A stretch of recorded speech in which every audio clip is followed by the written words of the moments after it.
अस्सलाम वालेकुम वरहमतुल्लाहि वबरकातुहू। कैसे हैं आप सब? उम्मीद है अच्छे होंगे और लेक्चर्स को एंजॉय कर रहे होंगे। और अगर कोई स्टूडेंट किसी भी किस्म का कोई क्वेश्चन पूछना चाहता है तो वो कमेंट में पूछ सकते हैं और कमेंट में ज़रूर बताया करें कि आपको लेक्चर्स कैसे लग रहे हैं। इसी के साथ ही आज का हमारा टॉपिक है द इंटरनेट ऑफ थिंग्स। जैसा कि नाम से ही ज़ाहिर है, तो आइए देखते हैं इंटरनेट ऑफ थिंग्स होता क्या है। हमने पहले बहुत से नेटवर्क्स के बारे में पढ़ा है। तो जो भी नेटवर्क में इंटरकनेक्टेड कंप्यूटिंग डिवाइसेस जुड़े हुए होते हैं उन्हें कहते हैं internet of things. A network of interconnected computing devices is known as the internet of things. These devices include people और थिंग्स। इसमें लोग भी हो सकते हैं, चीज़ें भी हो सकती हैं। It is frequently referred to by the acronym IoT।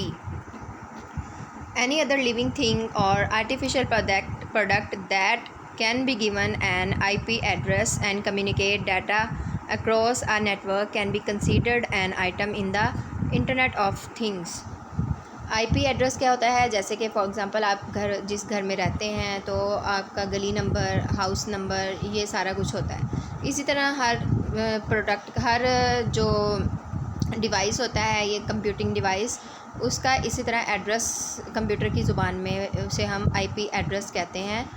तो जो भी लिविंग थिंग्स हैं या आर्टिफिशियल प्रोडक्ट हैं जिनको IP एड्रेस दिया जाता है, दिया गया होता है और वो आपस में कम्युनिकेट करते हैं किसी भी नेटवर्क पर, तो उनको हम इंटरनेट ऑफ थिंग्स कंसीडर करते हैं। Some of its example include a person with a heart monitor implant, a farm animal with a biochip transistor or receiver, a vehicle with sensor built in to alert the driver when the tire pressure is low।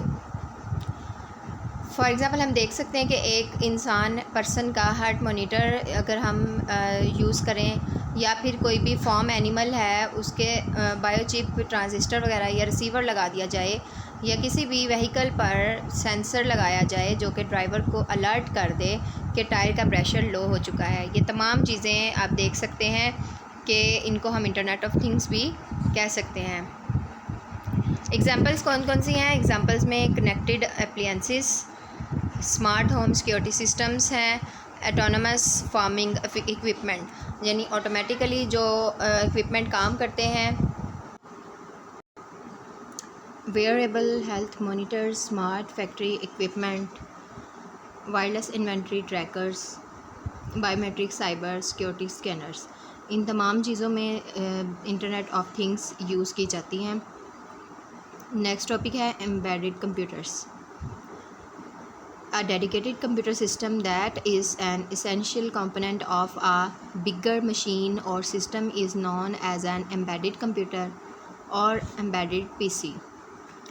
किसी भी एक बड़ी machine या बड़े system का essential component कहते हैं जो नागुज़ीर हो, जिसके बगैर वो मशीन काम ना कर सके, तो उसके लिए एक डेडिकेटेड कंप्यूटर सिस्टम जो होता है वो कहलाता है एम्बेडेड कंप्यूटर, या उसे हम एम्बेडेड PC भी कह सकते हैं।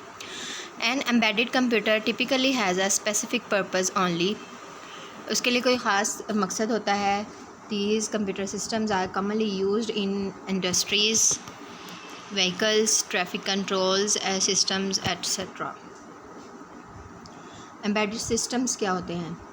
Embedded system is a microprocessor based computer hardware system with software that is used to perform a specific function either as a separate system or as a part of a large system। Embedded system एक microprocessor based computer system hardware होता है जो कि software के साथ attach होता है, और ये किस लिए यूज़ किया जाता है? किसी भी स्पेसिफिक फंक्शन के लिए इस्तेमाल होता है। इसको सेपरेट सिस्टम के तौर पर भी यूज़ कर सकते हैं या फिर एक बड़े सिस्टम का हिस्सा भी ये हो सकता है। एग्ज़ाम्पल्स आप देख सकते हैं, डिजिटल कैमरास, स्मार्ट वॉच। जिस तरह डिजिटल कैमरा होता है और स्मार्ट वॉच आप देखते हैं आजकल बहुत ज़्यादा इसका यूज़ है। इसको आप मोबाइल के साथ, PC के साथ अटैच कर सकते हैं। MP3 प्लेयर्स हैं, appliances such as refrigerators, washing machines, microwave ovens etcetera. तो इनमें एम्बेडेड सिस्टम लगा दिया जाता है, microprocessor based computer hardware system लगा दिया जाता है, जो कि इसके लिए एक जो इसके अंदर बहुत सारे काम जो उसका स्पेसिफ़िक सिस्टम होता है वो सरंजाम देने के लिए यूज़ होता है। Edge computing, the word edge is computing means geographic distribution. Edge कहते हैं किनारा, तो एज कंप्यूटिंग का मतलब है geographic distribution. Edge computing is a computing model in which we focus on bringing computing devices and sources of data as closely as possible to improve response times and save bandwidth. Edge computing एक ऐसा computing model है जिसमें हम computer devices को लाने के लिए computer devices को फोकस में लेकर आते हैं, और जो भी डाटा के सोर्सेज हैं उनको इतना ज़्यादा फोकस किया जाता है कि जितना हो सके हम अपने रिस्पॉन्स टाइम को इम्प्रूव कर सकें, यानी हम जल्दी से जल्दी टाइम में डाटा को इम्प्रूव कर सकें, जल्दी से उसके ऊपर प्रोसेस कर सकें। एंड सेव बैंडविड्थ का मतलब है कि उसमें रेट जो है टाइम है वो भी मैनेज हो जाए और तेज़ी के साथ काम कर सकें। Edge computing refers to architecture other than a specific technology. Edge computing में ज़्यादातर आर्किटेक्चर को रेफ़र किया जाता है किसी टेक्नोलॉजी की बजाय। In this way we can minimise the number of long distance communication cost. इस तरीके से हम जो हमारे पास फासले पे बहुत बड़े फासले पर हमने कम्युनिकेट करना होता है तो उससे हम मिनिमाइज़ कर सकते हैं। इसमें क्या किया जाता है, आपको पिक्चर में भी नज़र आ रहा है कि हमने लॉन्ग डिस्टेंस पर अगर कम्युनिकेट करना है तो एज यानी किनारे बना दिए जाते हैं। एज आप समझ सकते हैं, इसका मतलब होता है किनारा। तो मुख्तलिफ़ इसके छोटे छोटे पार्ट्स बना दिए जाते हैं जहाँ पर कम्युनिकेट करके फिर वो नेक्स्ट अगले पार्ट से कम्युनिकेट अगले एज से कम्युनिकेट करेगा, और इस तरह लॉन्ग डिस्टेंस कम्युनिकेशन कॉस्ट जो ज़्यादा पैसे का ज़्यादा खर्चा कम आएगा। Following are some applications of edge computing: autonomous vehicles, remote monitoring of assets in the oil and gas industry, predictive maintenance in hospital, patient monitoring, cloud gaming, traffic management, etc. Data analytics. What is data analytics? Is the science of analyzing raw data to make assumptions about that information.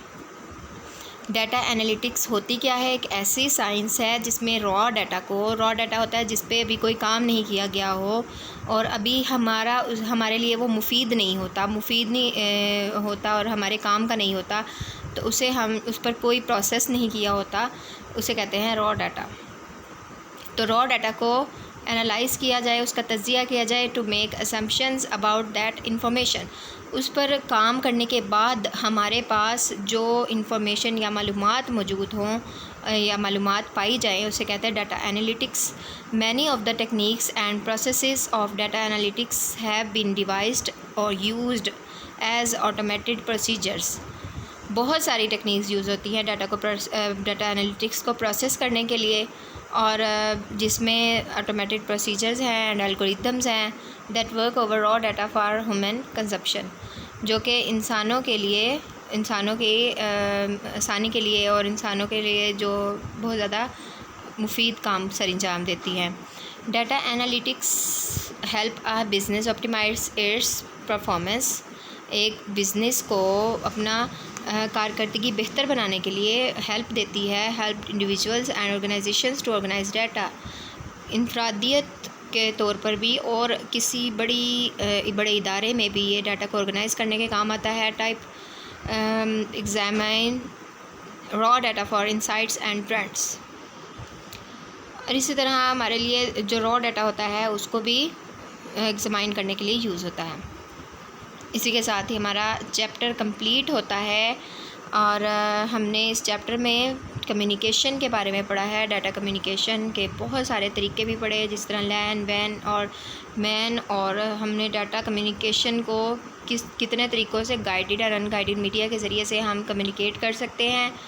जिसमें cables use होती हैं, wireless connection और signals के ज़रिए से हम data को भेज सकते हैं। इसी के साथ ही हमारा चैप्टर कंप्लीट होता है। उम्मीद है आपको टॉपिक्स की समझ आ चुकी है। अगर कोई भी क्वेश्चन क्यूरी है आप पूछ सकते हैं, कमेंट्स में पूछ सकते हैं। और ये आपकी एक्सरसाइज है, इंशाल्लाह आप इसको फ़िल कर लेंगे। अगर आपने लेक्चर लिए हैं तो आप इसको आसानी के साथ फ़िल कर सकते हैं। नेक्स्ट इसमें शॉर्ट क्वेश्चंस भी दिए गए हैं और लॉन्ग क्वेश्चन भी, आप इनको अच्छी तरह कर लीजिए ताकि आपको एग्ज़ाम्स की तैयारी में आसानी रहे। कि जी, इसके साथ ही चैनल को सब्सक्राइब ज़रूर किया करें और इसको शेयर भी करें। अस्सलाम वालेकुम व रहमतुल्लाहि व बरकातुहू।